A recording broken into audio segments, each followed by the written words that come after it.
Hello, hello, hello! Welcome to another Sunday Afternoons with Reverend Lucretia. I'm so glad you're here. And if this is your first time joining us, I'm really glad that you found this station. I hope that you find it inspiring and uplifting and helpful. So, the name of today's talk is Where Did My Serenity Go? And we're going to be talking a lot about that. The song is Everything by Daigle. If you'd like to listen to the song before you hear the talk, just go ahead and click. The link will be below in the description. We're going to be talking about the Serenity Prayer and the take on it that is done by the Skit Guys. We're going to be talking about the choice, act, accept, or run away. We're going to be talking about the difference between acceptance and surrender, and that will be done in a talk that is done with Mark Nepo and Oprah.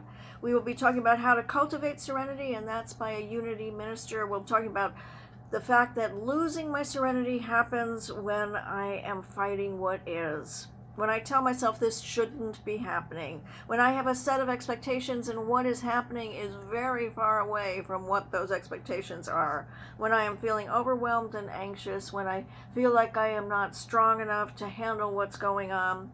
So serenity is described as calmness, composure, patience, peace of mind, stillness, tranquility, and a quietness. So, do you ever have those days where you wake up and you're energized and you're enthusiastic and you're expecting to have a wonderful day and you've got strength and power in you and you're all aligned with spirit and you know that you can accomplish anything, and then 2 hours later it's totally gone? Do you ever have that happen and you say, "Where did my serenity go?"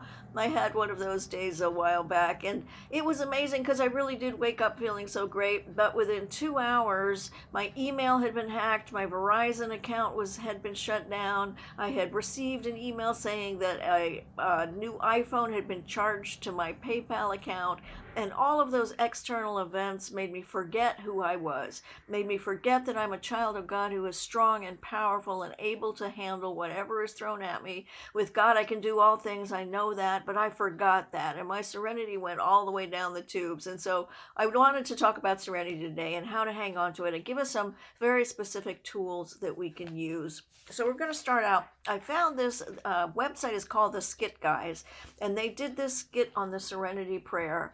And so it is one guy talking to God, the other guy is God, and God talks to him about what the Serenity Prayer really means. And so he says, "Do you actually know what serenity means? Do you even have any idea what it means?" And he says, "Serenity is an absence of chaos. It is a hush, a pause." And he says, "Are you always in the mix of the things, constantly trying to manipulate? Accept the simple fact that things in life are beyond your control. You like being in the mix of things because it gives you some significance. It gives you some feeling of power in some sick, twisted way. If you were to turn it all over to God, you didn't know what God would do with it. You don't know if God would even include you in it, and that's why it's so hard for you to turn it over." And the guy says, "Yeah, I know. I need to believe and trust that nothing you can give me that I can't handle." And God says, "That's not what I said. I didn't say that. I said that no temptation will come over you that you cannot handle." Sometimes life is really going to be tough. Things are going to come at you that are really going to be hard for you to bear. But nothing will ever come at you that God cannot bear. You don't do the things that you can do. So you need to focus on what you can do. And God said, "I give you little nudges all the time of what you should do, of what you could do, of what you can control, and you don't pay attention to any of them." You get this little voice from God, and that you keep on doing your own thing and not listening. You know what God wants you to do. You know God knows all of the mistakes that He's made. You know that God will always forgive you, that you can step out in faith and do that, that you can always try to achieve any of your dreams. It takes a step of faith, but you don't want to do them. And you don't want to do them because you're filled with fear, because you don't want to fail and you don't want to fall. But God has picked you up every single time you've fallen, every time. And He will continue to pick you up every single time. He didn't give you a spirit of fear, but one of power and love and self-control. God wants you to live out of that. You need to let go and let God. And don't be afraid and trust God. Hear that God knows how to help you deal with your fear. He will give you wisdom and strength. Wait on God's timing. Don't get ahead and don't lag behind. You should mount up with wings of eagles. We read about that in Scripture, and not crawl. Start running. But start running not with your strength, but with the strength of God. You can do all things through God who gives you strength. Savor every day, every breath that you live on this planet. Say thank you for the lessons and thank you for the tribulations. You know that God can always turn beauty out of chaos. The hardships will lead to a pathway of peace. Accept the world as it is, not as you would have it to be, trusting that God will make things right. Surrender. It all comes down to surrender. And the guy says, I can't. And God says, you can. And the guy says, I don't know how. And God says, I am the great I am. Remember that. Don't forget that. And the guy says, I don't know how. And God says, I will teach you. Living your life with clenched fists, there is inside of you a hurt little child that keeps up building walls because you don't want to be hurt again. Just as a child holds on to something really tightly and is afraid to let go, you are holding on to all of your hurts and your hang-ups and your habits. You're never going to live a life of peace and overcome by white-knuckling it. Life is not meant to be lived with a clenched fist, but with an open palm. Let go and trust God. In all your ways, acknowledge God and trust. Every single time I've lost my serenity, it was because I stopped trusting that God was in charge and he would never do anything that was not meant for good. So I found this article by a licensed marriage, family, child counselor. Her name is Emma McAdam, and she called the article Act, Accept, or Run Away. And it's talking a lot about serenity. Serenity is about getting better at feeling your emotions, working through them, making choices that lead to a rich and fulfilling life. You deserve to be happy. So the emotional process is one of identifying your emotions, pausing, exploring, and then choosing your action. Choose to act on your values, and that will bring you integrity and peace. And choose to mindfully accept what is. Or you can choose avoidance, and that will cause dissonance and emotional reactivity. Your emotions, even negative ones, even uncomfortable ones, can be powerful motivating forces for change. Dr. Viktor Frankl said, "We who lived in concentration camps can remember the men who walked through the huts comforting others, giving away their last piece of bread. They may have been few in number, but they offer sufficient proof that everything can be taken from a man but one thing, the last of the human freedoms, to choose one's attitude in the face of any given set of circumstances, to choose one's own way. Choose how you're going to respond to the situation, how you're going to think about it. Honor your emotions. Honor the deepest sense of what is right. Even painful and uncomfortable emotions are sometimes messages for us to act. Sometimes our emotions get distorted and we need to just breathe through them and let them pass. Working through the emotions frees us to make intentional rather than reactive choices. Peace comes from closing the gaps between the deepest sense of what is right and our actions. Taking actions often frees us from many of our emotions. We need to clarify what the emotion is, saying let go of and justifying or rationalization. We need to take intentional, not reactive action. When we blame our circumstances or other people, we're being reactive. If we allow our emotions to dictate our actions, we're being reactive. We need to when we let bad habits take over, we get further and further away from our values. We need to have the ability to accept, acknowledge, and regulate our emotions. That gives us the power to have integrity in our lives. Sometimes the best action is active acceptance and willingly accepting that the best course is non-action. Situations that are best to not take action are number 1, obsessing over the past. Number 2, trying to control other people. Number 3, trying to control the future. And number 4, trying to control anything that is out of our control. Ask the question, is there something I can do about it? Make a decision to act, one step at a time. Sometimes the solution or action is not possible right away, and we need to stay open to possibilities that there will be future action that we can take. An all or nothing approach for change sets us up for failure. The goal is to have longer periods where we're living in the way we want to live, in integrity and shorter periods where we're being reactive? Does giving attention and energy to the problem help you live a more rich and fulfilling life? That's the question that you want to ask yourself. If not, shift your energy and your attention back to what's most important to you. Serenity comes when you are being in alignment with your values. You are not being reactive, but making conscious, deliberate choices so that actions are always aligned with integrity. So I want to talk a little bit about the difference between acceptance and surrender. And again, this was a conversation that happened between Mark Nepo and Oprah. And Mark Nepo is the cancer survivor who has become a brilliant philosopher who's written several books that I've referenced before. And so they talk about the power of acceptance and the power of surrender. And she asks, is it the same thing? And he says, allowing the thing, whatever it is, the pain, in his case, it was the cancer. And for a lot of people, it's loss or disappointment. Allowing yourself not to push against it, but allowing it to push right through you. That's acceptance. To meet it, the Buddha often talks about the difficult aspects of seeing things as they are. To meet what comes to us so we can stay in conversation with it. The most challenging thing in our age is staying in conversation, staying in relationship. It's the relationship with what is that brings us back to our aliveness. Surrender for me, he says, is like a fish finding the current and going with it. Acceptance, I would say, is when you're finding that flow and you run into a driftwood or a stone or you get caught in the bank and you are accepting that and the larger situation.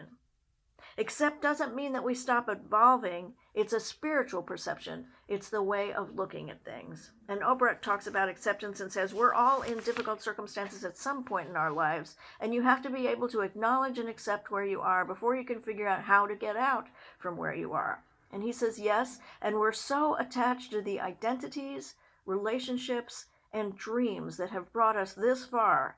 But like a cocoon, when a butterfly emerges, the cocoon has served its purpose.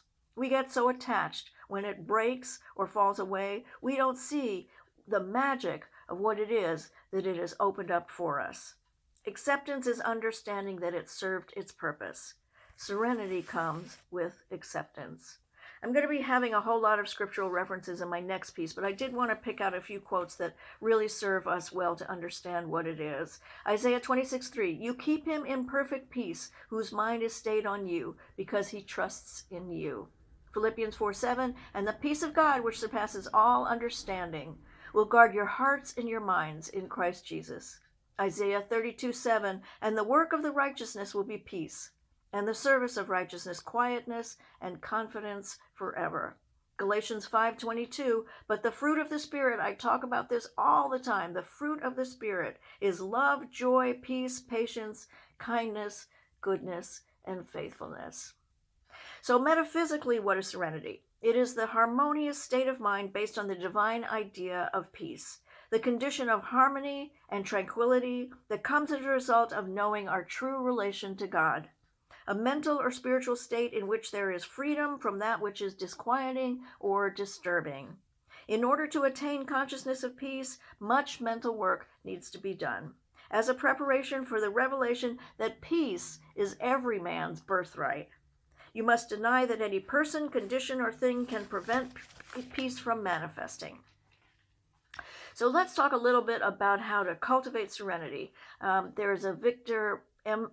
Parachin is a Unity minister who wrote an article on this, and he gives us tools. So you know how I always like to give us tools. He gives us 8 tools that we can use to make sure that, especially during this extremely tense and filled time of Christmas, that we maintain our serenity. So here we go. The number 1 is remember one of Jesus's greatest promises. Peace I leave with you, my peace I give to you. I do not give to you as the world gives. Do not let your hearts be troubled, and do not let them be afraid. That's John 14:27.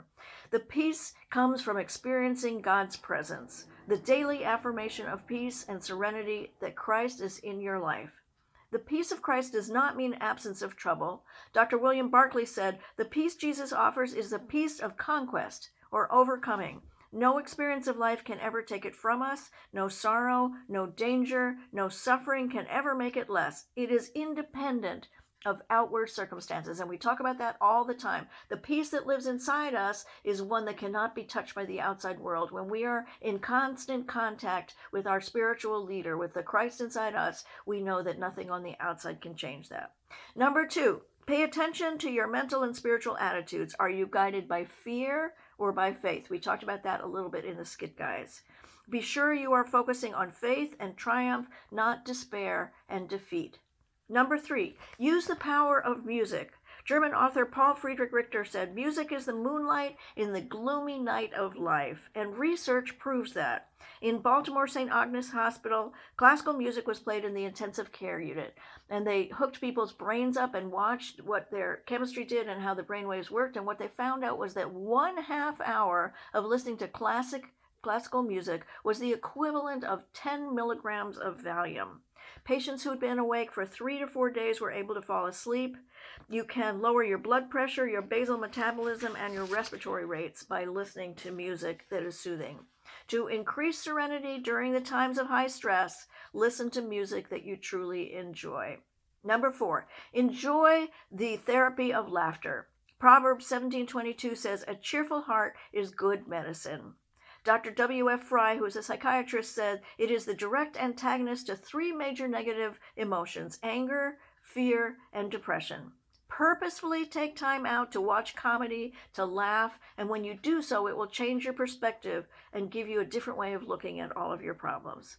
Number 5, don't expect perfection from yourself. Remind yourself that being human means making mistakes. Forgive yourself. Tone down the negative and harsh thoughts of yourself by recalling how God sees you. In Isaiah 43:4, it says, you are precious in my sight and honored, and I love you. Number 6, live one day at a time. We are deprived of serenity when we live with anxiety over the past or with fear over the future. Number 7, take care of your soul. Ultimately, serenity and peace are gifts from God. I just love that. That's when we feel the God living inside of us. Psalms 85:8 says, let me hear what God the Lord will speak, for he will speak peace to his people, to those who turn to him in their hearts. And number 8, practice the art of taking a mini break. Mark 6:31 says, come away to a deserted place all by yourselves and rest a while. The daily grind must be broken by something different and pleasant. Play. You know, I talk a lot in my other videos about the importance of play, how important it is to get out there and do something that is creative for you, that is fun for you, that is play for you, that is like a little child would do.